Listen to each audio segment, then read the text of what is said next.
आदेश जनतेचा न्यूज चॅनेलमध्ये आपलं सगळ्यांचं सहर्ष स्वागत। पाहूयात काही ठळक आणि महत्त्वाच्या घडामोडी।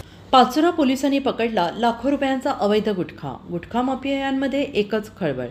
रमजान ईद निमित्त पाचोरा तालुक्यातील वरखोडी नाका येथे नाकाबंदी सुरू असताना पोलिसांना 40 गावकडे एका वाहनातून लाखो रुपयांचा अवैध गुटखा जात असल्याचं गोपनीय माहिती मिळाली।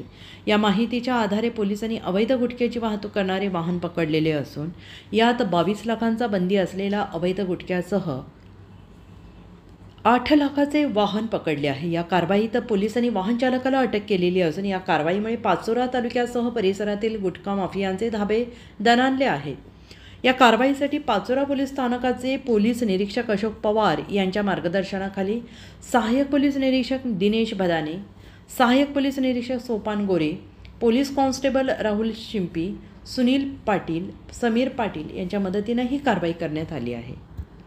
नवनवीन बातम्यांसाठी पाहत रहा आदेश जनतेचा न्यूज चॅनेल।